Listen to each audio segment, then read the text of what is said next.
नमस्कार, India news पर आपका स्वागत है। मैं हूं अनिल ठाकुर। मुख्यमंत्री सुखविंदर सिंह सुक्खू ने भाजपा पर बड़ा हमला बोलते हुए हिमाचल के हितों को बेचने का आरोप लगाया है। विधानसभा में एक सवाल के जवाब में मुख्यमंत्री ने कहा कि प्रदेश में निवेश के नाम पर इन्वेस्टर मीट की गई और उस मीट में सिर्फ और सिर्फ राज्य के अधिकारों को ही बेचा गया।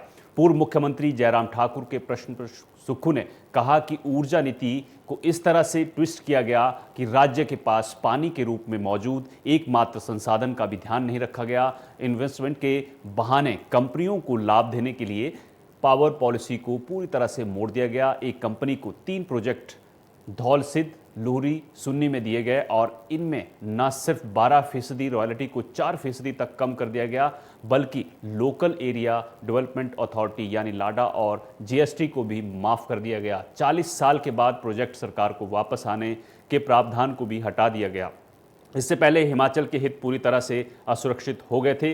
इन कंपनियों ने राज्य सरकार से इंप्लीमेंटेशन एग्रीमेंट साइन किए बिना काम भी शुरू कर दिया। अब उनकी सरकार ने व्यवस्था परिवर्तन के बाद ऊर्जा नीति में बड़ा बदलाव किया है, जिसमें रॉयल्टी के स्लैब को भी अब 20% से 40% तक कर दिया गया है। प्रश्नकाल के दौरान प्रदेश सरकार द्वारा विभिन्न सरकारी संस्थानों को बंद करने के मुद्दे पर भी जोरदार शोरगुल हुआ। नेता प्रतिपक्ष जयराम ठाकुर ने कहा कि पूर्व सरकार द्वारा खोले गए संस्थानों को बंद करने को सरकार ने तमाशा बना दिया। उन्होंने कहा कि अभी तक सरकार ऐसे 1050 संस्थान बंद कर चुकी है। उन्होंने ये भी कहा कि कांग्रेस सरकार प्रदेश के लिए आपदा बन गई है। इस मुद्दे पर सीएम सुखविंदर सिंह सुक्खू ने दखल देते हुए कहा कि विपक्ष चाहे तो चर्चा ला सकता है, सरकार विस्तृत जवाब देने को तैयार है। उन्होंने कहा कि सरकार ने सर्वेक्षण के आधार पर संस्थान बंद किए हैं और भविष्य में सरकार जरूरत के हिसाब से और नियुक्तियां करके नए संस्थान खोलेगी, ना कि राजनीतिक लाभ लेने के लिए। वहीं नेता प्रतिपक्ष जयराम ठाकुर ने बड़ा आरोप लगाते हुए कहा है कि कांग्रेस सरकार ने अपने 10 महीने के कार्यकाल में प्रदेश को 10 साल पीछे धकेल दिया है।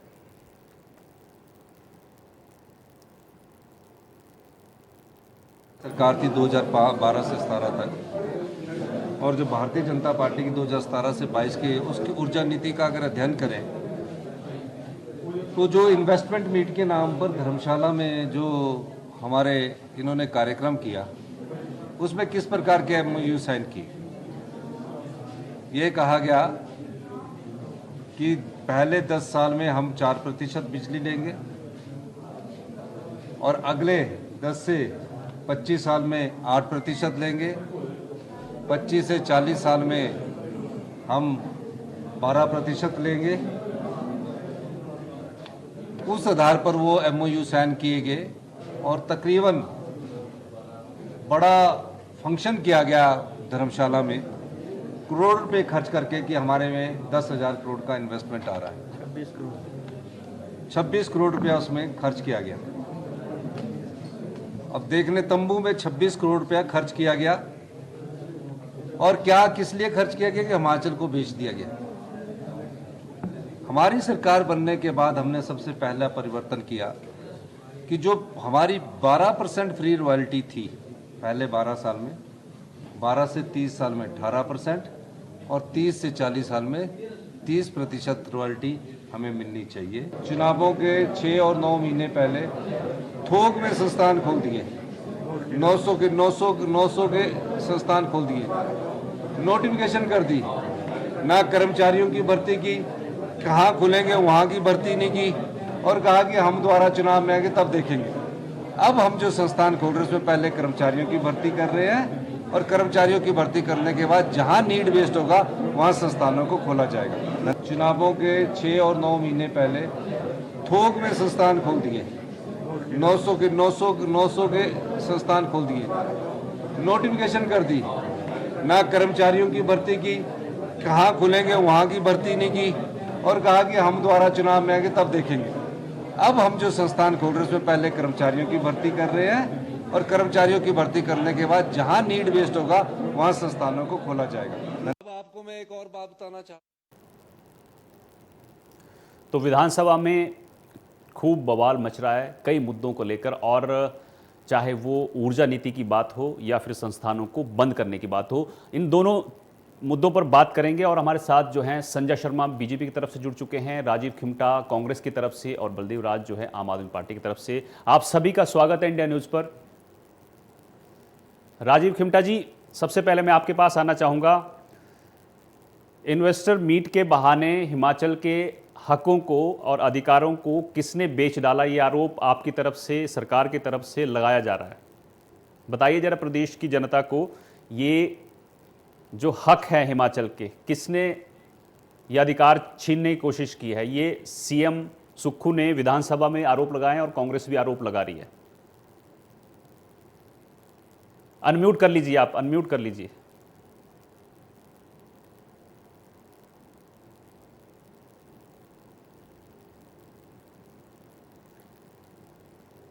खिमटा जी, आपकी आवाज जी आ रही है। हाँ आ रही है, अब आ रही है।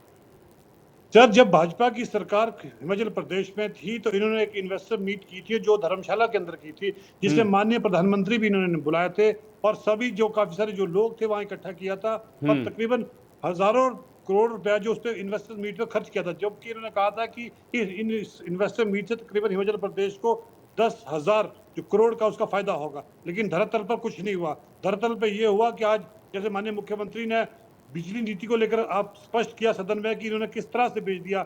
एक जहां जहां पे भी ये इस तरह के प्रोजेक्ट्स लगते थे तो वहां पे एक लाडा का पैसा आता था। लाडा के पैसे से क्या हुआ करता था कि इर्द गिर्द के जो गांव है, कस्बे है, वहां पे वो मेंटेनेंस होती थी, लेकिन और वो जो लाडा का पैसा था वो प्रोजेक्ट थी, जहां पे भी वो प्रोजेक्ट थी, लेकिन अल्टीमेटली इन्होंने वो लाडा का पैसा भी बंद कर दिया सिर्फ उन प्रोजेक्टों को फायदा देने के लिए। और जो हिमाचल प्रदेश के जो आपके हक थे, यहाँ के लोगों के हक थे, वो सारे के सारे प्रोजेक्ट को दे दिए, जिसको लेकर हमारी सरकार ने आके ही सबसे पहले उनको नोटिस दिए और आके उनको कुछ लोग कोर्ट भी, अल्टीमेटली कोर्ट के बाद भी उन्होंने सरकार के पास आके बैठे कि अब हम टेबल पे इसको सेटल करना चाहेंगे। तो इसलिए माननीय मुख्यमंत्री चाहते हैं कि हिमाचल प्रदेश का जो हक है वो बरकरार है और यहाँ पे जो लोगों का जो हक है उसको मिलना चाहिए।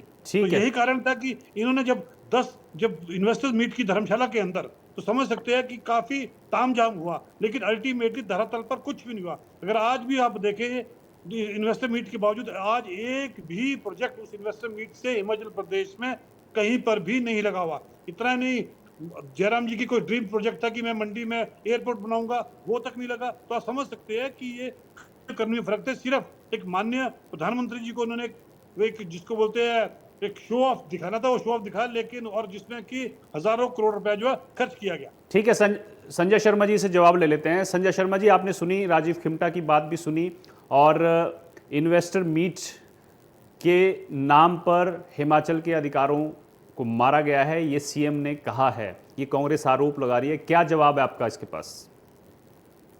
देखिए, भारतीय जनता पार्टी के इन्वेस्टर मीट से पहले मैं किमटा जी को ले जाना चाहूंगा। 2014-15 के बीच में एक इन्वेस्टर मीट करवाई गई वीरभद्र सिंह जी के द्वारा मुंबई में जो इन्वेस्टर मीट करवाने गए, वहां पे कोई इन्वेस्टर नहीं आया।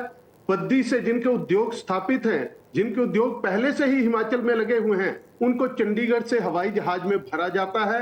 उनको ही, उन्हीं लोगों को जो है वो वहां जाकर के जो है वो मुख्यमंत्री जी के साथ मिलाया जाता है, उन्हीं के साथ फोटो सेशन किया जाता है और उन्हीं को जो है उसी जहाज में जो है वो वापस ला करके बद्दी और चंडीगढ़ में छोड़ दिया जाता है।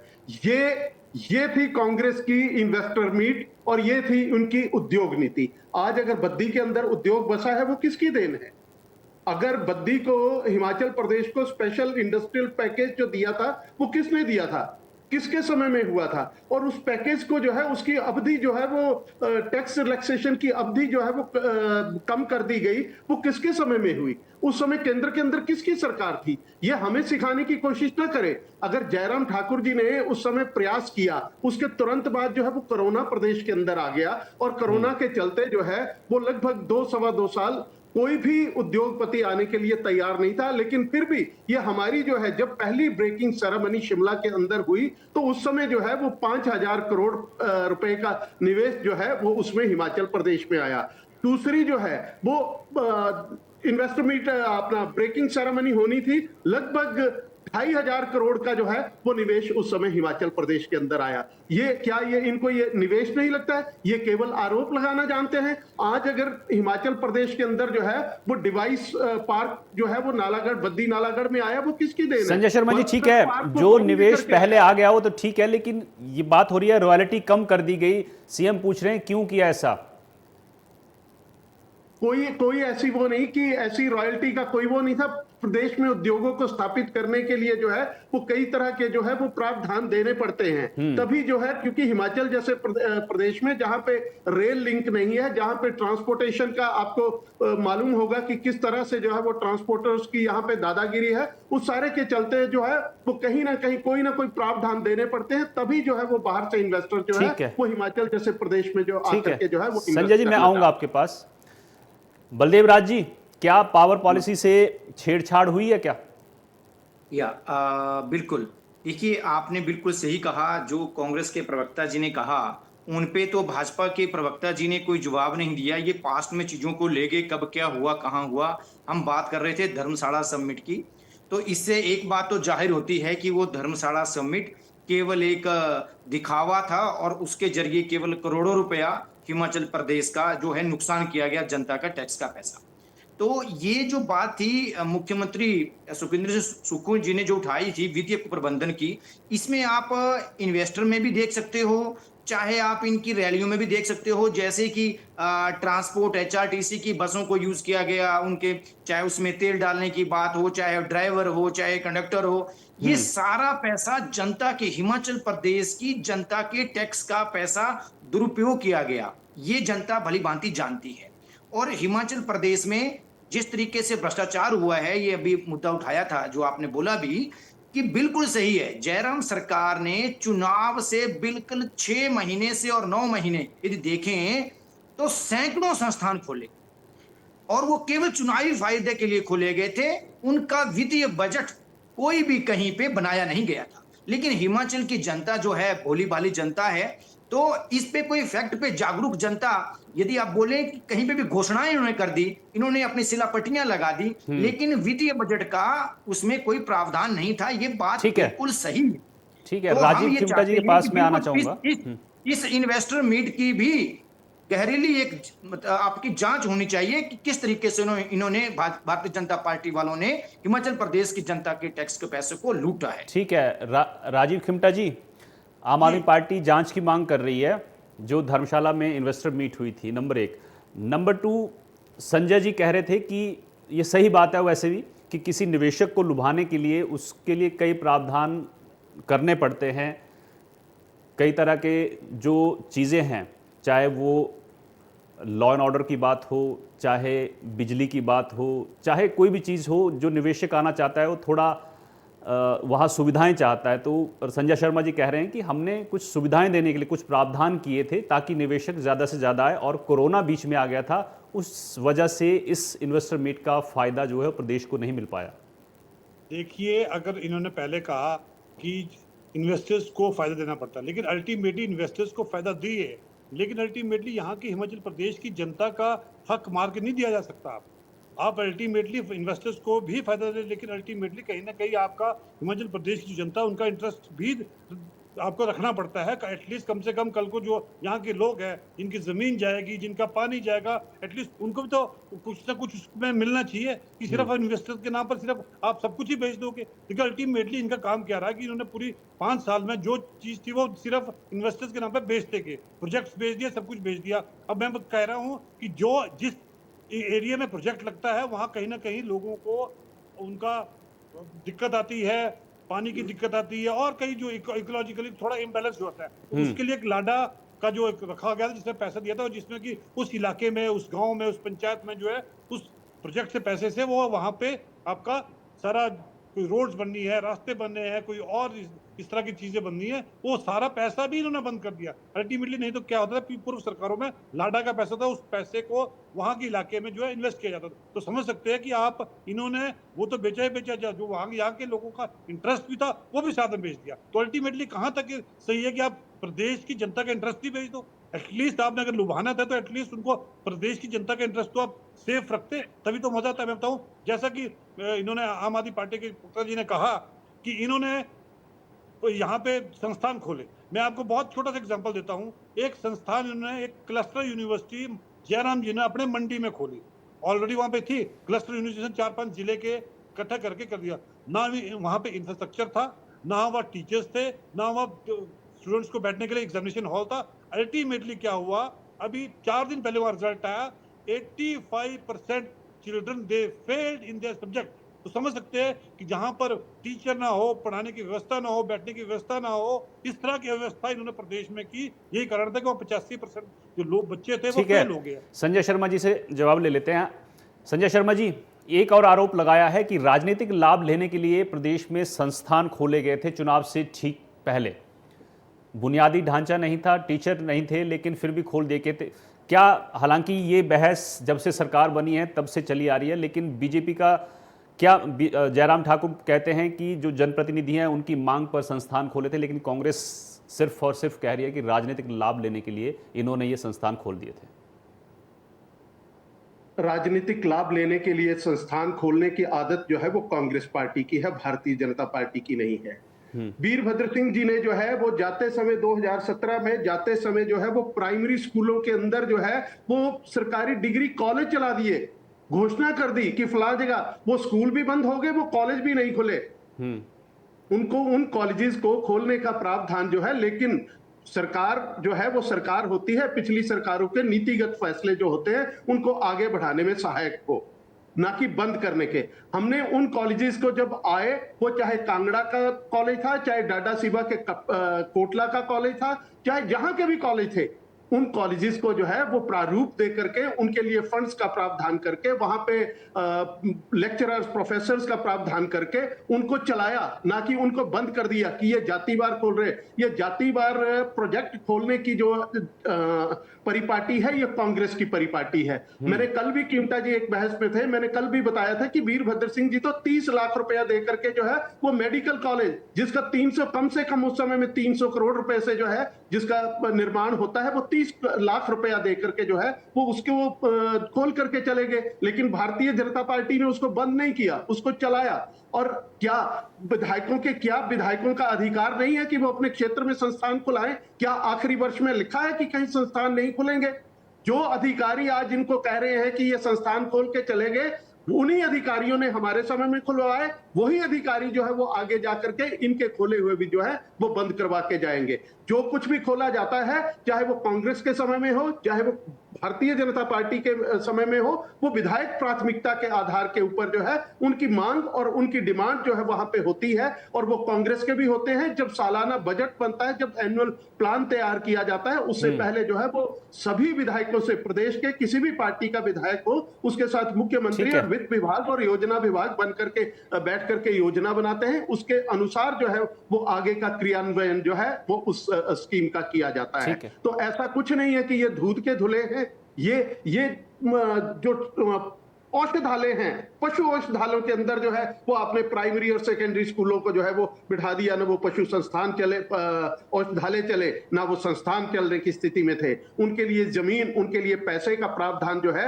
वो भारतीय जनता पार्टी की सरकार ने किया। और तब उनको जो है वो पूरा मूर्त रूप देकर के जो है वो उनको प्रदेश के अंदर खड़ा किया है। ठीक है, बलदेव राज जी, दूध से धुला कौन है, आप ये बताइए, क्योंकि आरोप कांग्रेस भी लगा रही है, बीजेपी भी लगा रही है, लेकिन आपको क्या लगता है कि कसूर किसका ज्यादा है? क्या कांग्रेस के आरोप सही हैं या जो भाजपा बोल रही है वो सही है? प्रदेश का हो चाहे केंद्र का हो, भाजपा का चरित्र और चेहरा चाहे प्रदेश का हो चाहे केंद्र का हो, चुनाव के समय क्या करती है ये पूरा देश जानता है। लेकिन देखिए, माननीय मुख्यमंत्री, आप एक माननीय मुख्यमंत्री सुखविंदर सिंह सुक्खू जी को 5 साल के कार्यकाल जयराम जी का जो रहा, उसके सारे वित्तीय जो भी प्रबंधन हुआ है उस पर रिव्यू होना चाहिए। क्योंकि ये बात किससे छिपी नहीं है कि इन्होंने अपने चहीते ठेकेदारों को, चाहे वो कोई भी कंपनीज हैं और जो आपने भी बोला, चाहे वो बेचने का काम हो, संपत्तियां बेचने का, इन्होंने प्रदेश में ठगने का काम जनता को किया है। तो हम कांग्रेस सरकार से भी ये अपील करते हैं कि वित्तीय प्रबंधन के पूरा रिव्यू होना चाहिए फैसलों का, और आगे से कोई ठोस नीति भी बनना चाहिए ताकि हिमाचल की जनता के पैसे का दुरुपयोग ना। ठीक है, राजीव खिमटा जी, वित्तीय प्रबंधन का रिव्यू होना चाहिए, बलदेव राज जी कह रहे हैं। और बिल्कुल, शायद कांग्रेस सरकार भी एक श्वेत पत्र लाने वाली है, उसमें क्या है सारी चीजें आप बिल्कुल बिल्कुल उस पर ला रही है। मैं बताऊं, जैसा संजय भाई ने कहा कि जितने भी इन्होंने संस्थान खोले थे उसमें बजट का प्रोविजन नहीं रखा था। माननीय स्वर्गीय वीरभद्र सिंह जी ने जो जहां पे भी संस्थान खोले थे उसमें चाहे कम था लेकिन बजट का प्रोविजन रखा गया था। और माननीय वीरभद्र सिंह जी को हिमाचल प्रदेश का आधुनिक निर्माता के रूप से जाना जाता है, क्योंकि जिस तरह से उन्होंने हिमाचल प्रदेश का निर्माता किया, शायद ही कोई इस तरह का कोई व्यक्ति जो है प्रदेश के अंदर इस तरह का काम कर सकता है। रही बात, माननीय मुख्यमंत्री जी ने सदन में पहले भी कहा, अभी भी कह रहे हैं कि नीड बेस जितना भी जहां पे भी नीड बेस होंगे वहां पर जो है संस्थान खोले जाएंगे। और कल ही इन्हीं के विधायक जो चौपाल क्षेत्र से आते हैं, बलवीर वर्मा जी, उन्होंने माननीय मुख्यमंत्री का धन्यवाद भी किया सदन के अंदर कि आपने जो नीड बेस के हिसाब से जो संस्थान उनके इलाके में खोले उसका हम धन्यवाद कर रहे हैं। वो जब भाजपा के है विधायक हो, कांग्रेस के विधायक नहीं है, तो अल्टीमेटली माननीय मुख्यमंत्री का कहना है कि जहां पे भी नीड बेस होगा, चाहे वो कांग्रेस के विधायक हो चाहे भाजपा के विधायक हो, वहां पे नीड बेस आपके संस्थान खोले जाएंगे। राजीव खिमटा जी, बजट प्रोविजन किया जाएगा। नहीं, जयराम ठाकुर जी कह रहे हैं कि 10 साल पीछे धकेल दिया, 10 महीने में ही कांग्रेस ने प्रदेश को। कांग्रेस ने नहीं धकेला, ये माननीय पूर्व मुख्यमंत्री जी ने धकेला। जिस तरह से उन्होंने यहाँ पर संस्थान खोले उसमें कोई प्रोविजन नहीं रखा, और उससे पहले उन्होंने जो प्रदेश के अंदर जो लोगों से वादा किया था पूरा नहीं किया। आप समझ सकते हैं कि मंडी के अंदर भी 10 कॉन्स्टिट्यूंसी आती है, सिर्फ उन्होंने एक कॉन्स्टिट्यूंसी में किया, वो था उनका अपनी कॉन्स्टिट्यूंसी, जहां पे और उन्होंने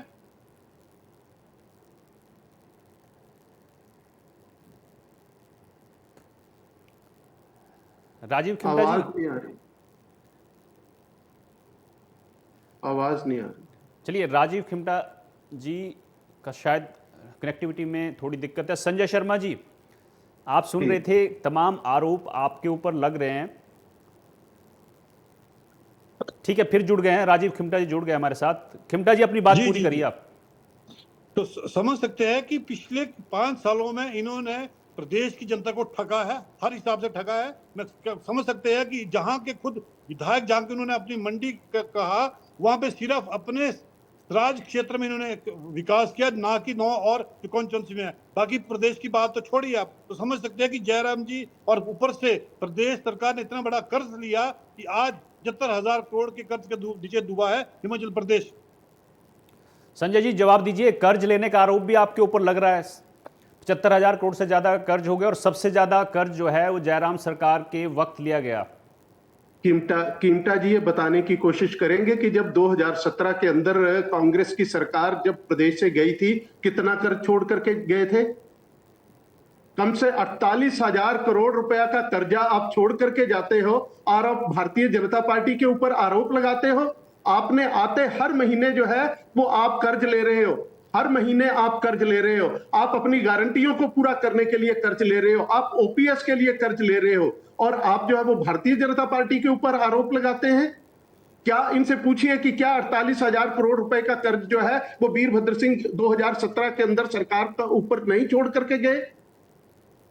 इस तरह की बातें जो है वो शोभा नहीं देता है। या तो अपने आंकड़े सही करिए। सिर्फ वीरभद्र सिंह जी ने नहीं लिया था, वो उससे पूर्व में सरकारें जो आपकी भाजपा की भी थी, पूर्व जब प्रेम कुमार धूमल जी भी थे, सबसे ज्यादा जो कर्ज लिया लेकिन था, राजीव खिमटा जी, वीरभद्र के वक्त जो है जो कर्ज है थोड़ा ज्यादा लिया गया, जयराम ठाकुर की सरकार के वक्त थोड़ा और ज्यादा लिया गया, और वो बोझ जो है प्रदेश पर बढ़ गया। ऐसा नहीं है कि बीजेपी ने ज्यादा लिया या कांग्रेस ने, लेकिन दोनों सरकारों ने। ये इसी सहारे से चलता है। ये आपके मुख्यमंत्री जी का कहना है कि कर्ज के बिना जो है वो प्रदेश नहीं चल सकता, ये आपके मुख्यमंत्री कह रहे हैं। बिल्कुल, हर महीने कोई भी आपकी इंडस्ट्री की निगरानी तो आपको कर्ज लेना पड़ेगा, सरकार हर महीने वित्तीय देनदारियों के। लेकिन अल्टीमेटली अगर आप ये बोलो कि आपकी सरकार पूर्व में दूध की धुली है, तो ऐसी बात नहीं है। अल्टीमेटली आप ये बोलो कि 10 साल आपने पीछे कर दिया। आज आप समझ सकते हैं कि प्रदेश की जनता भली भांति समझ रही है कि आज केंद्र कितनी मदद कर रहा है, भाजपा के लोग कितनी मदद कर रहे हैं हिमाचल प्रदेश में। जब आज आपदा पूरे प्रदेश में आई है, और आपदा को लेकर जो आपकी केंद्र सरकार आपदा के अंदर सिर्फ केंद्र के नाम, आपदा के अंदर सहायता जो है, जितने राष्ट्रीय राजमार्ग टूटे हैं उनको बनाने की जिम्मेदारी जो है वो केंद्र सरकार ने ली। जितने लिंक रोड जो है वो जो जोड़ते हैं नेशनल हाईवे के साथ, उनको 1 किलोमीटर तक, चाहे वो डंगे गिरे हैं, पुल गिरे हैं, सड़कें गिरी हैं, उनको बनाने की जिम्मेदारी जो है वो केंद्र सरकार ने ली है। ठीक है। अब आप उसको पैसा नहीं गिनते हैं। आपका हिमाचल को मिलने वाले जो प्रधानमंत्री आवास योजना के अंतर्गत जो 5,000 घर मिलने थे उनको 6500 करके दिया, उसको आप पैसा नहीं समझते कि 1500 बढ़ा करके दे रहे हैं। इसके लिए आपके मुंह से जो है वो धन्यवाद का न सरकार से, ठीक है संजय जी, संजय जी ठीक है। राजीव खिंटा जी, बलदेव राज जी, मेरे पास वक्त की कमी है। आप सब इंडिया न्यूज के साथ जुड़े, आप सभी का शुक्रिया। तो कहीं ना कहीं ये आरोप प्रत्यारोप का दौर जारी है। अब नया आरोप जो है जयराम सरकार, जो पूर्व की सरकार है, उस पर यह लग गया है कि पावर पॉलिसी से छेड़छाड़ की गई है, इन्वेस्टर मीट के नाम पर हिमाचल के हकों को मारा गया है, साथ ही जो संस्थान खोले गए थे उनको भी राजनीतिक लाभ के लिए खोला गया था। तो मेरे साथ इतना ही, आप जुड़े रहिए इंडिया न्यूज़ के साथ। नमस्कार।